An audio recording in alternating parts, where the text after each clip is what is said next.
मिला तो जोगी हमारे बीच में अभी पधार चुके हैं। रात में आने के लिए हम इंतजार कर रहे थे, नहीं आ चुके। हम शब्द से ही उसका स्वागत करते हैं। धन्यवाद। अभी बहुत कार्यक्रम में मजा आने वाली है। मैं ये आगे खड़े जो भी मेरे भाई बहन है वो बीच में आके बैठ जाए तो बहुत ही अच्छा होगा। 11 बजे तक कार्यक्रम चलेगा, 11 से 11 तक। और हमने महाराष्ट्र के इतने रत्न वाले हीरे चुन के लाए हैं तो मजा लूंगी। आइए, धन्यवाद। हॅलो, साऊंड खोला दादा, साऊंड खोला बाबा। 31 तारखेपासून कंटिन्यूचे कार्यक्रम आहेत, काय काय म्हणून साऊंड म्हटल्यानंतर आमच्या कलाकाराचं काळज असतं। साऊंड मध्ये चिमुसे वाढवा ना, साऊंड खोला दादा। हॅलो हॅलो हॅलो हॅलो,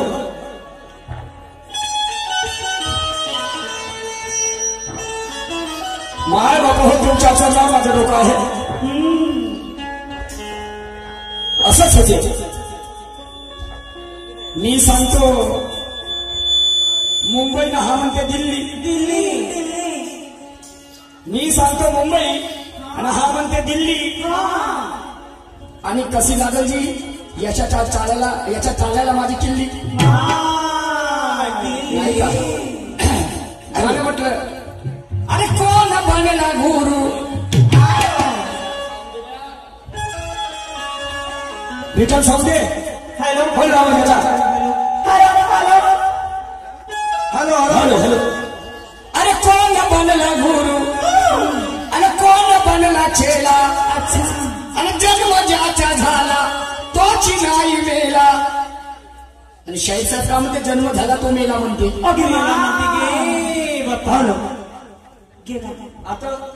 आता कोणाकडे नेऊ गोटीला जमून का लिहा। शाहीर साहेब म्हणून समजू नये स्वतःशी हुशार,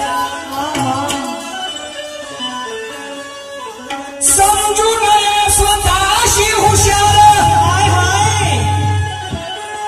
जगामध्ये असते एकाहून एक चातुर, आणि प्रत्येक प्रश्नाचं उत्तर ते कुणास ठाव आहे। शाहीर साहेब, आणि म्हणून पहिले समजून घ्या, नंतरच प्रहार करा। समजलं की नाही? आणि मला म्हणता उलटी पलटी मारता। शाहीर साहेब मी पलटी कशाला मारू जी? मी सांगितलं की या महाराष्ट्रामध्ये सर्वप्रथम रेल्वे चालू झाली आणि राजश्री शाहू महाराज शिवाजी महाराजांच्या विचाराचे पूजक होते। आणि त्यांना पुण्याच्या लहान महालामध्ये शिवाजी महाराजांचा पुतळा मांडायचा होता। इंग्रजाचं राज्य होतं त्यावेळेस, जातीय शिवशिरीचा काळ होता। आणि तिथे जेव्हा राजश्री शाहू महाराजांनी हे विचार जेव्हा मांडले तर 14 ब्राह्मण लोकांनी त्या राजश्री शाहू महाराजाचा विरोध केला, त्या राजश्री शाहू महाराजाचा विरोध केला।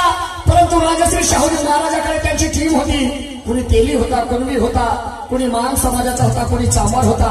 अनेक जाती पंथाचे लोक राजश्री शाहू महाराजांच्या पाठीमागे होते। आणि म्हणून राजश्री शाहू महाराजांनी जे ब्रिटिश सरकार होतं, इंग्रजाचं सरकार होतं, त्या इंग्रजाकडे गेले आणि शिवाजी महाराजांबद्दलचा आदर सन्मान त्यांनी व्यक्त केला। आणि आदर सन्मान व्यक्त केल्याच्या नंतर ते इंग्रज लोक त्या गोष्टीला होकार झाले आणि रेल्वेने ते मोठे मोठे दगड आणण्यास सुरुवात केली। इंग्रजांनी मदत केली शिवाजी महाराजाला महाराजाचा पुतळा बांधण्यासाठी। तर म्हटलं 14 ब्राह्मण कोण आहे? 14 ते विरोध केला, ते 14 ब्राह्मण कोण आहे ते सांगणं नाही झालं शाहीर साहेबांनी। जो मुख्य उद्देश आहे तो सांगणं नाही झालं। राजश्री शाहू महाराजांचा जन्म हो ना, राजश्री शाहू महाराजांचा जन्म मी पुस्तक दाखवतो म्हणते। शाहीर साहेब, तुम्ही जेवढे गाणे बनवतोच तेच तर पाहायचं आहे आम्हाला। तुम्ही काका बनवता, मागच्या वर्षी तेच सांगत आले, या वर्षी तेच सांगण्याचा प्रयत्न करता। आम्हाला तुमच्याकडून काही शिकायला भेटत काजी? शाहीर साहेब म्हणतात टरबूज लागलं हाती, आम्ही म्हणतो डांगर लागले हाती, पोराबाराची खेती मोठे। अरे तुम्ही बनवा ना, तुमच्याकडून आम्हाला काही शिकायचं आहे, समजलं का नाही? आणि ती अबिलिटी तुमच्याकडे आहे। आणि म्हणून काय म्हणतो, जन्म ज्याचा झाला तोच नाही मेला। जन्माला तो मरणार आहे की नाही?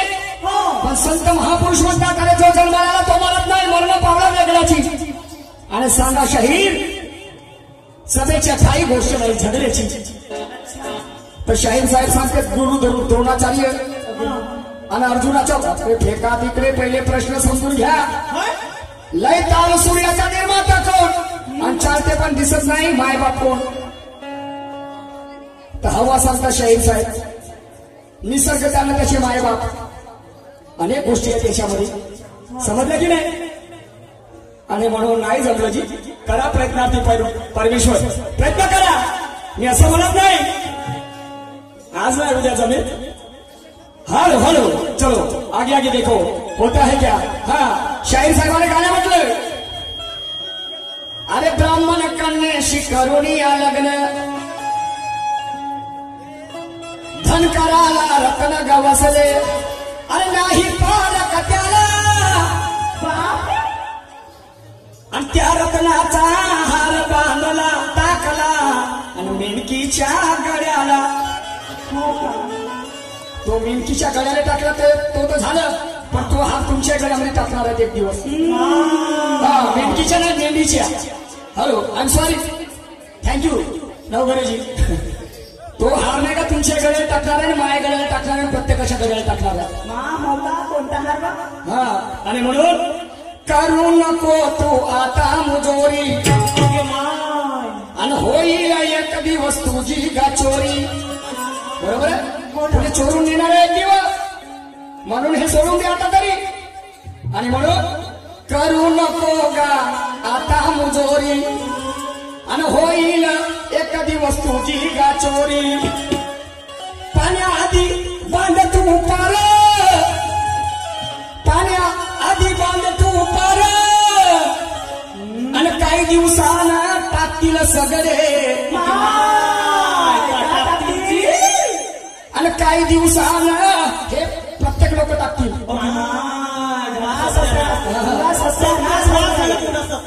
काय टाकतील समजले असतील बरोबर आहे भाऊ.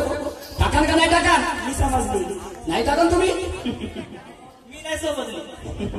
तू नाही समजली? मी समजली सजतो. आणि म्हणून काय म्हणतो करू नको गा आता मुजोरी आणि होईल एक दिवस तुझी गाचोरी. पाणी येण्याआधी बांध तू पार आणि काही दिवसानं टाकतील सगळे आणि तुझ्या गड्यात हार. काही दिवसानं टाकतील सगळे तुझ्या गड्यामध्ये हार.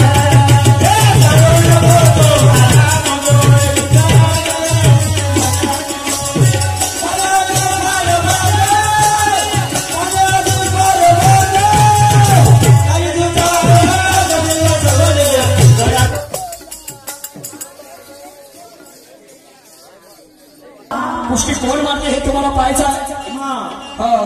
आणि म्हणून काय म्हणतो तर करू नको गा आता मुजोरी आणि होईल एक दिवस तुझी गाचोरी. पाणी येण्याआधी बांध तू पार पाणी येण्याआधी बांध तू पार आणि काही दिवसानं टाकतील सगळे आणि तुझ्या गड्यामध्ये हार. बरोबर आहे आणि माझ्या गड्यामध्ये टाकणार आहे. बरोबर आहे या सगळ्यांच्याही गड्यामध्ये हार टाकणार आहे. तर ते धनकराने मेंढी विकली म्हणजे खाटकाले शाबाश खाटकाने मेंढी विकली आणि मग त्याच्या गळ्यामध्ये रत्नाचा हार होता. ठीक आहे तर ते मेंढीचे मटण घेण्यासाठी एक सोनार गेला आणि मग आणि एक धनकर. त्या धनकराने मेंढी विकली खाटकाले आणि ते मटण घेण्यासाठी कोण गेला सोनार गेला. पण ते जो हार आहे तो काढून ठेवला म्हणतात. तर तुम्हाला सांगतो बांधून जो माणूस जेव्हा मरते एखादी बाई मरण पावले समजून जा. तर मेल्याच्या नंतर प्रत्येक जण तिच्या घरामध्ये हार टाकतात पाया लागतात आणि तिला जाळल्या देतात. बरोबर आहे जाळल्याच्या नंतर एक तरी मणी सोन्याचा टाकतात. बरोबर आहे सोन्याचा मणी टाकतात आणि मग दुसऱ्या दिवशी त्याचं अस्थि विसर्जन होते. शाहीर साहेब त्याही दिवशी अस्थि विसर्जन करतात. राखीचा कार्यक्रम म्हणतो तर ते राख जमा करतात तर ते टाकतात कुठे नदीमध्ये पाण्यामध्ये. तर त्या पाण्यामध्ये मासोळ्या असतात, मासोळ्या. आणि ते मासोळ्या ते पूर्ण ते लक्ष म्हणजे ते त्याच्या हाड मास जे आहेत ते संपूर्ण खाऊन टाकतात. समजलं. आणि मग ते अस्थि विसर्जन केल्याच्या नंतर ते सोनं झाले लोक येतात. सोनं झाले लोक येतात की नाही भाऊ. ते आपलं दोन असे कोळपऱ्यासारखे घेऊन येतात आणि माती काढत जातात. म्हणजे ते रेती काढत जातात, त्याच्यामध्ये झाडत जातात. सोनं झाडतात की नाही शाहीन साहेब. तर त्या सोनं झालेले ते सोनं मिळालं. समजलं का. ते रत्न मिळालं. हे तुमच्या गाण्याचं तंतोतंत उत्तर. काय वाटते हो शाहीन साहेब. आणि तुमच्याकडे काय येतं ते सांगा.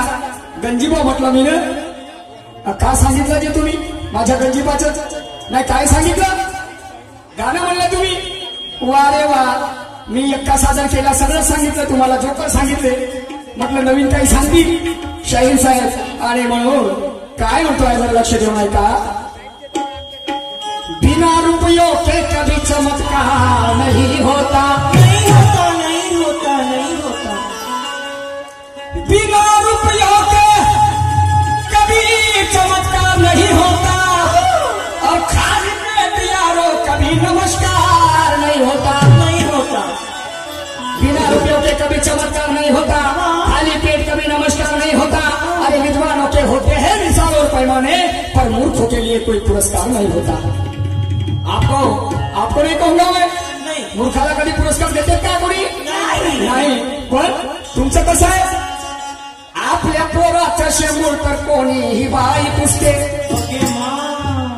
आपलं पोरग शेंबूळ राहू द्या. तरी ते बाई ये माई चिक्कू एवढी सर्दी झाली. अरे बापरे बाप. म्हणलं तुला केलं नको खात जाऊ बरं. ते एवढी मोठी सर्दी करून टाकलास. आपल्या आणि दुसऱ्याच्या पोरग का आलं किती चांगलं नाही. तर त्यामध्ये आपल्या घराकडे बरोबर आहे. आणि म्हणून आपल्या पोराच्या शेंबूळ कोणी बाई पुसते. पण जे दुसऱ्याच्या पोराचे असूर पुसते आणि त्याच्यामध्ये मला माझी राजमाता जिजाई दिसते. राजमाता जिजाई दिसते. गरीबाच्या परिस्थितीला कोणी हसते. गरीबाच्या परिस्थितीला कोणी हसते. पण जो दुसऱ्याच्या दुःखाने आपलं समजून बसते आणि त्याच्यामध्ये मला माझी सावित्रीबाई दिसते. सावित्रीबाई दिसते. पण आता कसं आहे. जसं दिसते तसं नसते म्हणून जग फसते. जसं दिसते तसं नसते म्हणून जग फसते. आणि मंदिरापेक्षा गर्दी दारूच्या दुकानात जास्त दिसते. मंदिरापेक्षा गर्दी दारूच्या दुकानात जास्त दिसते. या आमच्या बायाच्या पंक्तीने वाळणेवाल्याचं मूर्तीवर बसते. या आमच्या बायाच्या पंक्तीने वाळणेवाल्याचं मूर्तीवर बसते. आणि जवान पोरगी पंक्तीने देवका करते. जवान पोरगी पाहून तिने देवका करते. मग त्या पोट्टीची माय तिच्या बाजूला बसली राहते. त्या पोरीची माय तिच्या बाजूला बसली राहते. आणि ते जेव्हा खेटावून धावते आता पोट्ट बाल्टी घेऊन घरामध्ये पडते. पोट्ट बाल्टी घेऊन घरामध्ये पडते. आणि घाई घुईनं कढीच्या डबला वर्णामध्ये टाकते. घाई घुईनं कढीच्या डबला वर्णामध्ये टाकते. आणि खाणेवाले म्हणते साला वरण आंबट काऊन लागते. येणाऱ्या जाणारा पाहुणा शिवा देत जाते. आणि अशी दारूची पेटी भाऊ कामामध्ये लागते. अशी दारूची पेटी भाऊ कामामध्ये लागते. आणि म्हणून म्हणतो जिकडे तिकडे झाले ढोर पंगल. बापे पार्टी जसे जेलमधून सुटून आले कैदी मार घेते. जिकडे तिकडे झाली ढोर पंगत. वाळणेवाल्याच्या पोटावर लाग पडली. कुठं होते सगळ्या ठिकाणी नाही. पण निशांतला माफ करा मात्र सत्य लपत नाही. जब तक बेखूफ जिंदा है अकल मन शान से जीते हैं. जब तक बेखूफ जिंदा है तो अकल मन शान से जीते हैं. और हमारे ही कुल के रंगे हुए कपड़े हमारे ही पीठ पे धोते हैं. जब तक बेवकूफ जिंदा है तो अकल मन शान से जीते हैं. और हमारे खुद के रंगे हुए कपड़े हमारे पीठ पे धोते हैं. अरे इनकी मानो तो गधे के भी शील होते हैं. और करके तो हिंदुस्तान में ज्यादातर आसाराम बापू जैसे पैदा होते हैं.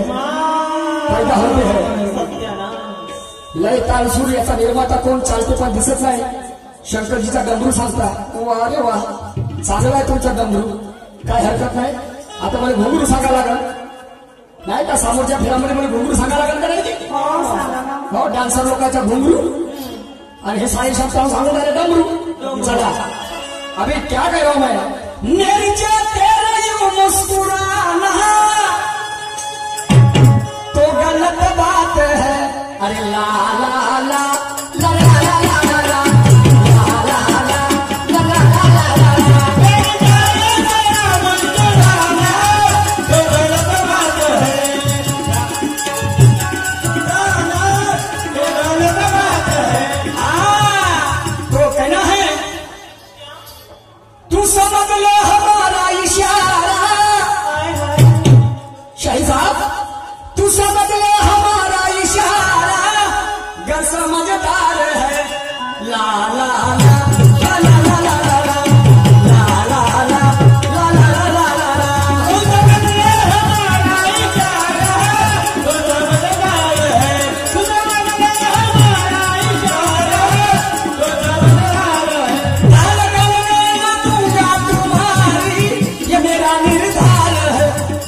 मैं भी नहीं हारूंगा और तुम्हें कमजोर समझने की भूल भी नहीं करूंगा। और तू कौन सा भी रूप धारण कर ले, मैं लेकिन नहीं डरूंगा, मैं तुझे कभी नहीं डरूंगा। तो बोल किसको कहता है? सूरज जी, मेरे गाने का आशय क्या है समझे?